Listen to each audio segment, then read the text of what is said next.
Let's do this. The Cult of Hockey podcast by the faithful and for the faithful. I'm David Staples of the Edmonton Journal, and I'm here today with Kurt Leavins. Welcome, Kurt. Hello, David. Good to be going on to the second round. Never in doubt. Never in doubt. Never in doubt. Not even after those. Not even after they were down in the third periods of games 3 and 4. Yeah. It was in doubt in my mind at that point because it's hard to come back if you get down too much in a series, and getting down 3-1 or 3-0 would qualify as that. That's a hard row to hoe, as the Edmonton Oilers found out in the Stanley Cup Finals.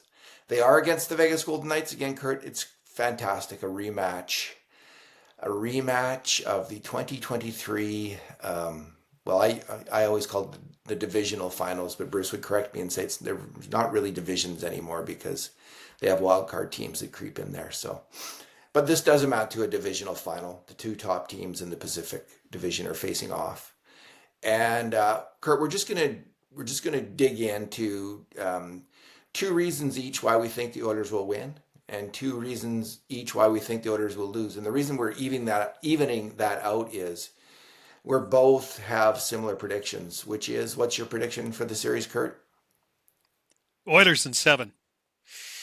Oilers in 7. That's my Evander Kane. I could only, you got to scrunch your hands. I could only see Oilers in 7 for me as well. And which indicates both of us think this is a really tight series that either team could win. But we see the Oilers coming out on top in the end. Probably because we're Oiler fans, but maybe because we're, as top analysts of the game who have this all figured out and know that it takes 7 games. And there is a debt unpaid, and I think McDavid and crew have that at the top of their mind. Oh yeah. The Oilers have huge, but so did the Kings, right? So you have that thought in your head. You think, oh, that's going to be a big deal. Mm-hmm. Well, it was for the LA Kings too, and look what happened. So the better team has a habit of winning playoff series, is the truth. Funny that, hey? So whatever the motivation that the Oilers have, I'm not convinced it will be telling. So, Kurt, let's start out. What's the reason you think that they will? What's your first reason you think the Oilers will win this? Well, there's an old saying that I didn't create. I've just adopted and borrowed and used, which is if your best players are better than their best players, you'll win 9 times out of 10.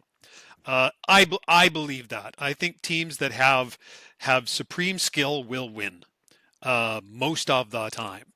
And I think if the players on both teams are at the top of their games, Jack Eichel is going to be the 3rd best player on the ice.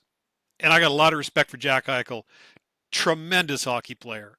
But if McDavid and Draisaitl are at the top of their game, I think in a 7-game series, you can't beat them. And there's lots of ways in which that might not happen. There can be injury. Maybe, the Vegas defense figures out how to handle them. Do we see two power lines go head to head? And what does that mean for the McDavid Draisaitl pairing? Maybe they don't play together. I mean, there's all kinds of factors. But at the end of the day, the truly great ones down through NHL hockey history, the truly great ones find a way to win, sometimes despite the odds. And so my first salvo is the Oilers have the best 2 players in the series, so I think they'll win the series. Well, the only thing I would say, they had the 2 best players in the series last time, and they found a way to lose. The Oilers did, and I don't think Draisaitl or McDavid was injured in 2023 when they lost to Vegas. So Vegas found as a way as a team to beat the Oilers. So, and the other thing is, it's true that in the past, you'll be hard pressed to find a really, truly great NHL player who did win the Stanley Cup. We are now playing in a 32 team league. You don't have to beat 5 other teams to win the Stanley Cup like you did from, let's say, 1925 to 1967. Yes. The Oilers would have already won the cup Well, not quite. They'd have to win this, and this would be the cup. If this would be the winner of their division, which represents 8 teams. So it's a lot harder to win overall, and it could be that it won't be rare in the future for truly great players to never win the Stanley Cup because of the 32 teams and just how and they're thinking of adding to it. I mean, I just think that's nuts and increases the odds again that a truly great player will never win the Stanley Cup. So that's a depressing thought, but Well, it is. I think your point is well taken and well thought out, as yours always are. My counter to that will be, if we're talking one player, I agree. Either McDavid or Draisaitl are on their own do have the potential to turn into the modern day Marcel Dion, right? Never win a cup. Yeah. But it's the fact that it's the two of them together on the same team. This is Crosby Malkin, except better, right? And that's where I think the difference lies. Kurt, I hope you're right. Like, I Right? just I'm preparing myself for the worst here. Like, yeah, mentally prepared, Dave the realist. rationalization.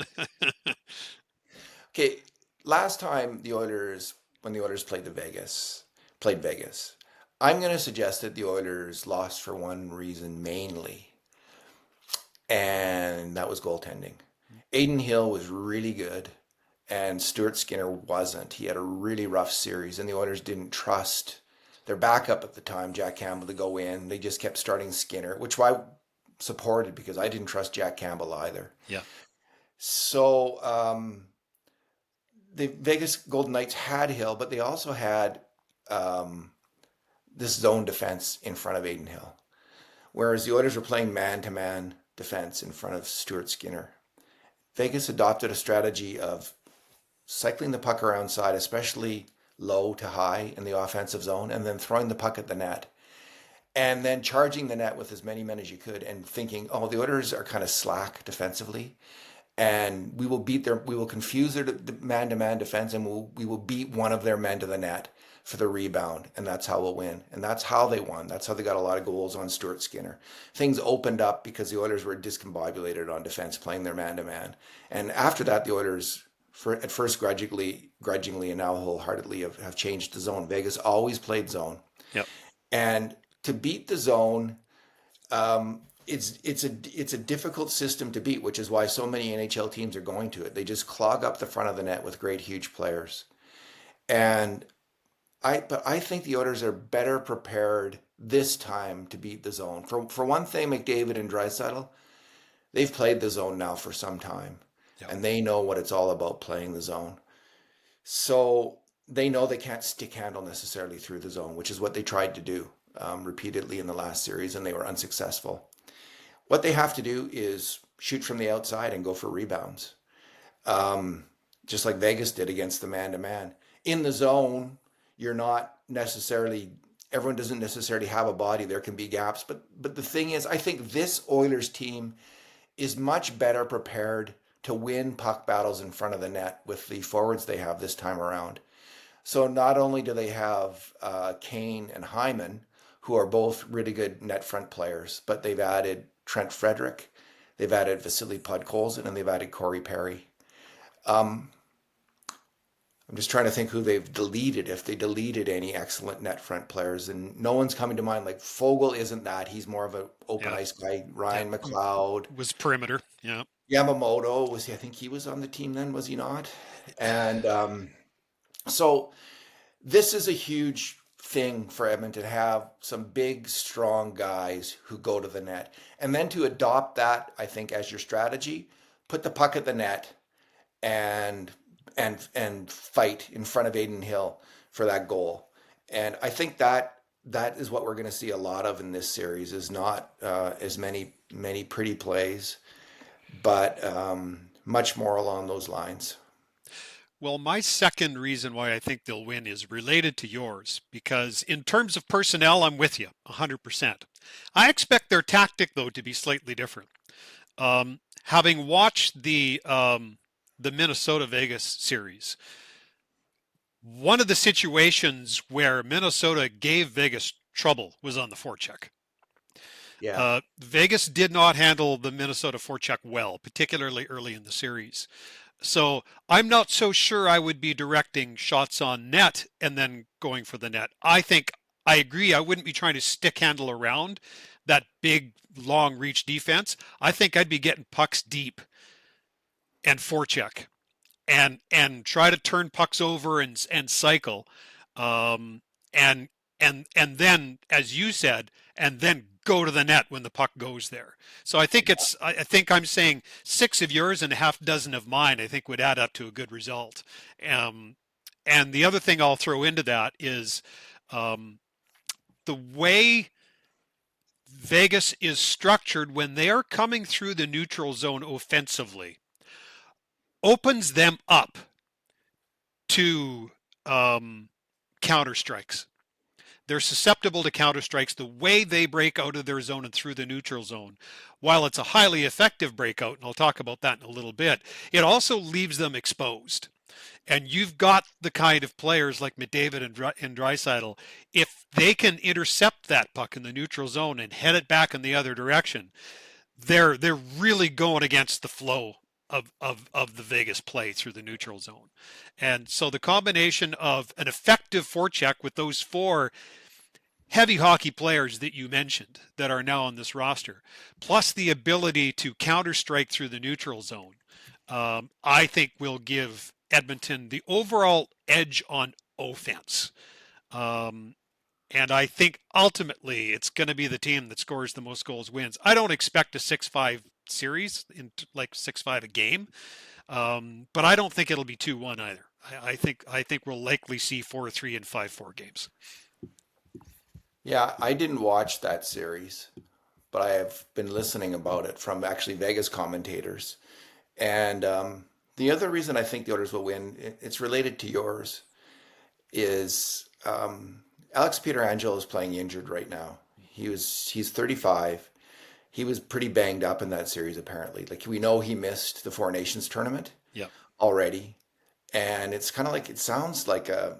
And again, I didn't see him play, but man, they were down on him. The Vegas commentators and fearful that what Kaprizov and Matt Boldy were able to do, that Leon Draisaitl and Connor McDavid will be able to do better. Mm-hmm. He's getting older. I guess Hanifin had his struggles. Braden McNabb is a very solid defenseman, but not necessarily a great puck mover. I do love your idea, Kurt, of forechecking. I think you just got to get on. Like these guys are big, but they got to be able to move the puck, and if you can quickly get on them, exploit them, go to the net, boom. That's how you attack this team. And don't give them time in the offensive zone because you don't want them cycling against the Edmonton Oilers. Yeah. Now, of course, when you're doing that, you're going to have to be careful about not getting three men deep, Oh as the yeah. Oilers tend to do repeatedly, nonstop, without fail. But forechecking is a heck of a good idea. So yeah, the second reason I think that the Oilers have a real good shot is Pietrangelo is their number one D man. He is playing hurt. He's injured. He's had a few days off to rest, but there's nothing that a few Evander Kane hits can't solve Right. in that regard. uh, So, I think I was listening to the Got Your Back podcast today. They were mentioning like it's one thing to hit smaller defensemen. It's another thing to hit these great big guys. They don't wear down as easily. They play six defensemen. They don't wear down as easily. yep. But it also just takes one hit and to hurt a guy. And if the Oilers are playing physical, getting in there, hitting hard, Kane and Frederick are that much more healthy, that much more able now to get in on the forecheck and do some Indeed. damage. Yep. So I do think that this is going to be it was the Kings series after the last 3 years was strangely non-physical to me. Like it didn't. I thought the Oilers hit, but it didn't strike me that the Oilers got hit a lot. They didn't. And they seem to have come out of that series in pretty good health. Yeah. So getting in there on Pietrangelo, getting after him on the forecheck is a hell of a good idea, and that does give me some confidence here. Well, and you know what? Vegas isn't a particularly physical team. Like they were nowhere near the league leaders in hits this year. Of course, Edmonton was last.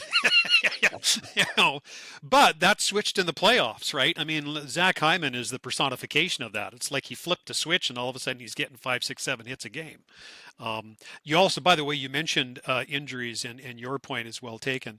Apparently, Pavel Dorofeyev, who is their leading goal scorer this year, is also hurt and not expected to start the series and might not play in the series at all. He scored 35 goals this year, so that takes away from Vegas's 5-on-5 attack, and certainly takes one of the tools away from what is a very, very good power play that the Oilers are going to have trouble containing. So I'll just throw that onto your injury report. So Yeah, it was apparently the second best power play in the league this season. So they really had it going on. Let me just check Vegas. They were 15th in hits. Oh, excuse me. In the playoffs, what am I got? No, I have this backwards. So in the playoffs, hits per 60. Sorry. I think that might be the most hitting team in the playoffs here. Why? The NHL.com's not giving me this in order is the problem. NHL.com has its own issues. Well, according to this, Kurt, they're the second, the 15th out of 16 NHL teams for hitting in the playoffs.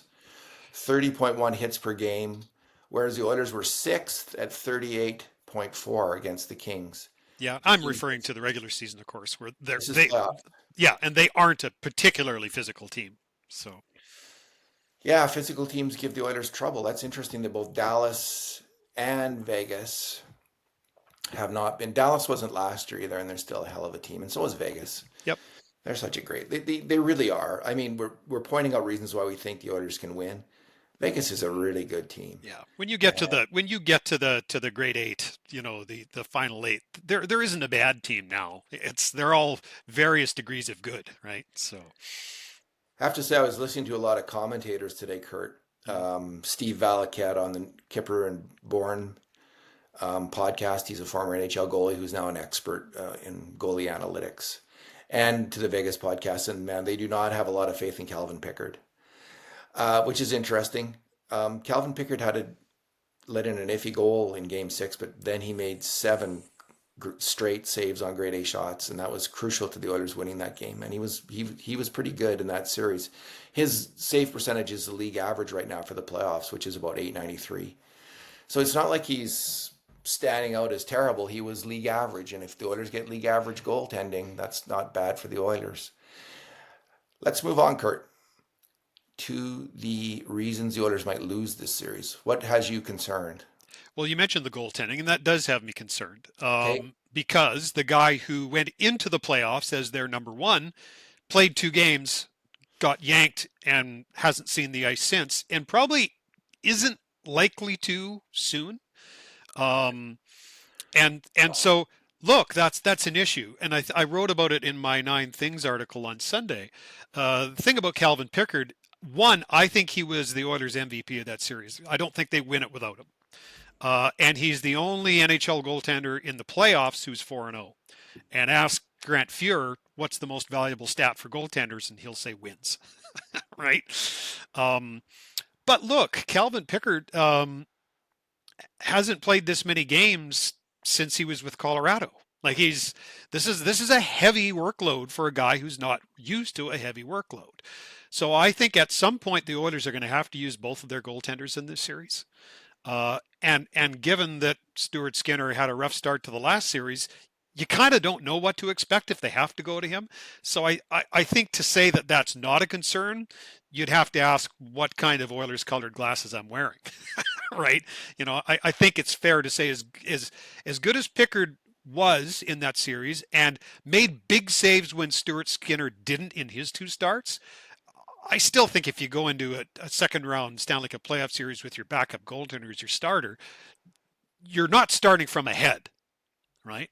Now, what I'll say on the flip side is that Adin Hill was no great value against Minnesota either. In fact, he was very average and wasn't particularly strong over the course of the regular season either. An easy argument can be made that he hasn't been as good since they made their cup run, right? And so I actually think that the gap between goaltending in this series is more narrow than it was in the LA series. I mean, Darcy Kemper was a Vezina nominated goaltender. Aiden Hill ain't. you know, Aiden Hill didn't make Team Canada, let alone be one of the top goaltenders in the league like Kemper was. So I am concerned about Oilers goaltending. I think you have to be. Um, but I'm not sweating buckets either because Pickard has been pretty good and Hill's been pretty average. I think there's a dime's width in between the two. And again, the Oilers this time they'll just go to Skinner, right? Like they have an option, Mm-hmm. which is crucial. And you throw a guy in there, people tend to rise to the occasion. We've seen that with Oilers goalies repeatedly. So that's one reason for hope is that it's not just, let's say, Stuart Skinner or bust. Yep. It's or Calvin Pickard or bust. They can go back and forth, and hopefully one of them gets hot in the right moment. So what has me worried is the Oilers' team defense, which aside from one game against Los Angeles was pretty bad against the Kings. Coach Chris Knobloch was saying he felt it came mainly from people shooting themselves in the foot, making mental errors. But that happened, and they happen, and you just wonder when will they stop. So in Game 5, they did stop. The Oilers only allowed in a series where they allowed, I think. I'll tell you the exact numbers in a series where in all 6 games they averaged giving up 14.3 grade A shots a game, and they averaged 18.2 grade A shots for against the Kings, Right. which is pond hockey. Yeah. And in the one game though, they held them to 6, and that's averaged in there. So you can imagine the other games not very good, 16, 17. And but that one game was kind of typified how they played in the playoffs last year. It may be every second game as much as that. They really turned it on and played great defensive hockey. So they can do it. Even without Matthias Ekholm, they did it. But I'm not. The forward lines have a tendency to leave the defenseman hanging out to dry without that last forward or the high forward in the offensive zone hanging back with the defenseman to help them out against the counterattack. You see it a little too often. And you also see the defensemen, Bouchard and Nurse, who are the top pairing right now, both of them making mental errors which allow the highest level of shots, often breakaways. They're both not reading the play very well. I don't like that top pairing. I don't understand, honestly, why they're keeping it together at this point. Nurse and Bouchard both seem to be struggling right now with their reads, their hockey sense. And why have two guys doing that? Klingberg isn't struggling with that right now. Brett Kulak isn't struggling with that right now. Wallman had his moments where he struggled with it. But Kulak, if you just, you could slot in Kulak with Bouchard, or you could slot in Klingberg with Nurse, or there's a number of combinations you could try. They could even bring Troy Stetcher in, who played so well with Nurse. Played pretty well with Nurse. They scored 19 goals for, 16 against at even strength in the regular season in 500 minutes. So they played together a lot, and they played together fairly well. Darnell Nurse had a really good season. I'm just not sure that the Bouchard pairing is working for either of them. And, one or two big mistakes a game by those guys, that's what happened against LA. It was one or two a game causing goals against. And it really hurts. And hurts your team. You can't have that from your top pairing. I don't know. Again, switch it up. But it's not just them. It's all the players are having their moments where they get too enthusiastic about trying to score and lose track of the threat of the counterattack. And the Oilers goalies aren't good enough, Pickard or Skinner, on the counterattack to allow a ton of 2-on-1s. They kind of got away with it in Game 6, and Pickard did stop a couple breakaways. You can't count on that every game, and Vegas will eat you alive because they are the best, as you were saying, Kurt. They scored the most goals on the counterattack, on the rush, of any team in the NHL this year. So can the Oilers figure this out and just really be conscientious about defensive play? You know, they are veteran players. They can do it, but man, they sure didn't do it against LA. Well, first of all, you're preaching to the choir. I'm buying what you're selling. And I see all those little things that you see as well. And I think it allows us to really get into the guts of what's going to turn this series, because I think this is the central issue. Because when you look at how Vegas is so good off the rush, it starts in their own zone. They are such a structured team. See, the Oilers weren't the faster team between them and LA. LA was actually the quicker team. Hmm. Um, Las Vegas doesn't skate as fast as the Kings do, but they play a fast game. They're two different things. Vegas has such structure, and they play it with such purpose. They get to their marks really quick and with great discipline. Coming out of their zone, and I'm sure you're going to talk more about their zone, but they play a forward high who almost acts like a rover, right? And as soon as the opposition turns over the puck, they transition like a shot out of a gun. And it's not just the three forwards they take off, including that high guy. Usually a defenseman comes with them. And they slice and dice the opposition through the neutral zone that way. And Okay. so if the Oilers' defense is going to turn pucks over at the attacking blue line and in the neutral zone, Vegas will murder them. It'll be a bloodbath. This series will be short.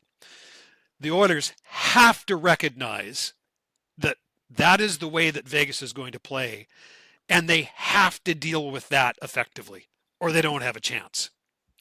Um, I agree with you with the pairings. I think the best pairing for Darnell Nurse is to play with Jake Wallman. I Yeah, think that I like that. I think That's the what. two of them are really good, and I think Brett Kulak and Evan Bouchard would be a perfectly good pairing as well. Then you fit in Klingberg with whoever else. By the way, with this transition game that Vegas plays, this fast through the neutral zone transition game, I'm not so sure that Troy Stetcher isn't the better choice than Ty Emberson on this blue line. I get that Emberson is an important part of your penalty kill, but if you're only killing one or two penalties a night, are you really dressing him for those 45 seconds to a minute that he's going to be on the ice? I think Stetcher, a guy who has better wheels and who transitions the puck better, might be a better fit in this series than Emberson. But I'm with you with the pairings. I changed them the way I described them. I would have Stetcher in instead of Emberson if it was up to me. They have to counter that that that transition through the neutral zone, um, or they don't have a hope. I've watched Vegas beat countless teams that way this year, and it's coming. It'll be in the pre-scout. It'll be how well the Oilers are prepared and their mind set to dealing with it. I like Wallman Nurse as well. The only problem is when you do that, you end up with two right shots on the bottom pairing, which teams survive with. You probably have so that's something to think about. And I think Klingberg has earned playing time. I don't mind him playing in the top four. I think he's just done a really good job. So, but anyway, I think we're both of one mind. Like try something else with the pairings that they didn't really suit. Like Wallman Klingberg kind of clicked, and Emberson he hardly played. Like he was playing about 10 minutes a game. So Kulak was kind of moving up and down, playing with this person, that person, and he Yep, had a very strong series, as he tends to do in the playoffs. It seems to suit him, interestingly. I don't know, because he's such a skating player. right. You think of the playoffs as rough and tight checking, but this incredible skating player rises to the fore. One other thing I didn't mention. Um, I know in practice they've been practicing with McDavid and Draisaitl together in a line. Yeah, Late in the Minnesota series, Vegas stacked their first line, yeah. uh, and they played a very good defensive game. They really helped nullify the best Dallas switching up my franchises Minnesota line in the final two games of that series. I wonder if the Oilers wouldn't be better to have a stronger spine against a system like this and have McDavid and Draisaitl on separate lines. Well, certainly in Vegas where you can't match lines. Like they put Carlson, like they were getting beat by Kaprizov, Boldy, and I'm not sure who the third member of that line is. They were getting beat bad. So to counteract that, they wanted to have William Karlsson on the top line with Eichel Right. and And have Stone. Right. Karlsson and Stone and have them Yeah. in a checking role, and that seemed to work. So in Vegas, why would you set yourself up for that? Agreed. Where so I think that might be the first thing we'll see Hyman, RNH, and McDavid.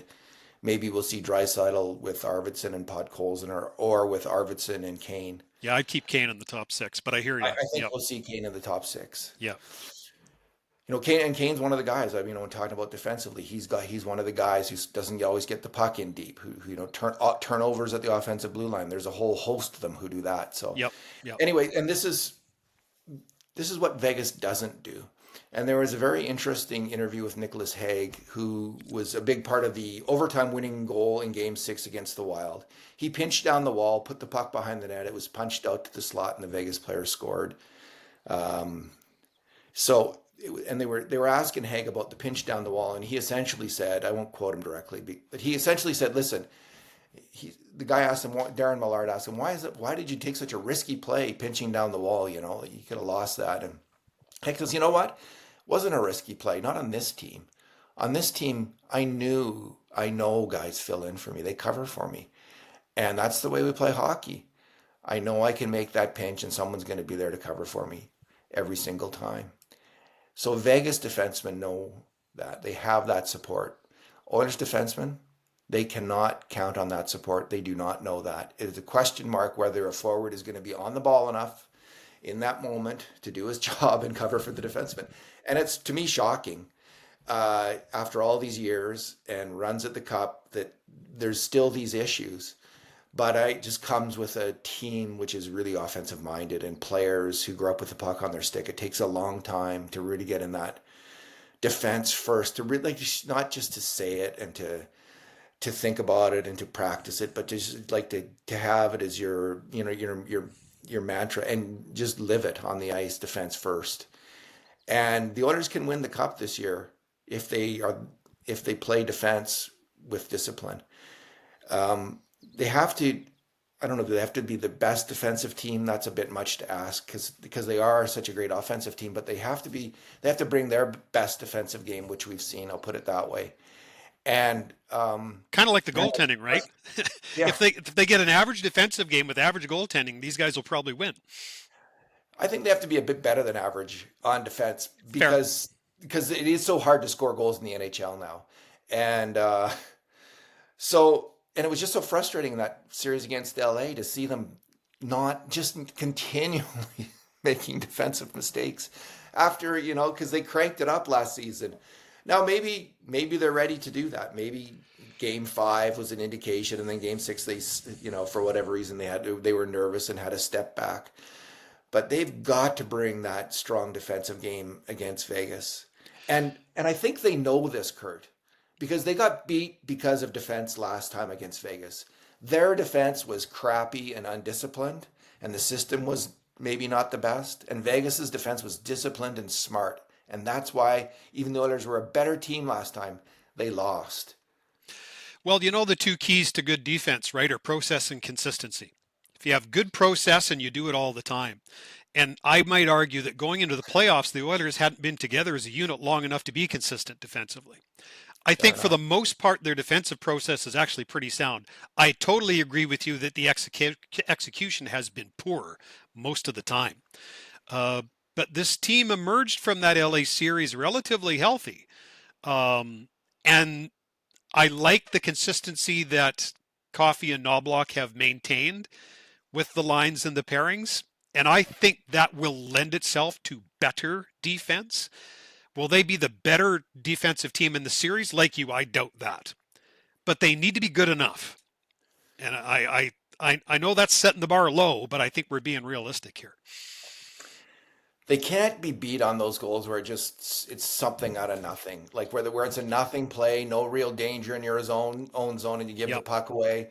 no real danger in the neutral zone, and someone misses, like sleeping and misses a check. Yep. So that happened 5, 6 times against the Kings. Yep. Good And players will score goals. You can't give them ones as well. yeah, Yep. Agreed. so that's why we're saying 7. I'd like last I picked last one in 5 for the Oilers because I thought they were that much better a team than the Kings, and I think actually they proved that when they did get it together. Although there was the hockey gourds were on their side, Kurt. They were on their side in that series. But the I Oilers did. were the better. Yeah, I think we both agree. Maybe I thought a little more strongly than you. The Oilers were the better team in that series. It was their start that made it close, or lack thereof. The even strength grade A shots in that series were not close. The Oilers just clobbered the Kings at even Yeah. strength in terms of domination in that key category. Yeah. But But the Kings played mostly 4 defensemen, and Vegas is going to play 6. So I yeah, think that'll have an impact, right? 6 good ones. And I guess so. LA fired their GM today, or he Yep. stepped away, as they say. Yeah, and then the new GM surely will fire the coach. Well, you know what? Some people say don't fire the coach. 2 playoffs in a row. Yeah. He was terrible. You I'll know, I'll the penalty kill in the first year was atrocious, and the coach's challenge and the not playing, not trusting his younger players was atrocious in the playoffs. He might be a good coach and a bright guy, but in those big moments where he had to make the right call, he made the wrong call. Our buddy Ira Cooper laughed when I said the Oilers' best player in that series was the LA coach. Yeah, it was a good line. It was a good line. Alrighty, so tomorrow night, Tomorrow night, I guess it's on. I win the draw and get game grades for game 1 of the You series. So do. You got, yeah. You're doing 1 and 4, I guess, and I'm I doing two always and think game 1 and game 7 of a series are always a privilege to score. So I'm looking forward to that. So two. Alrighty, Kurt. Well, I think have you got any final thoughts, or we covered the territory? um,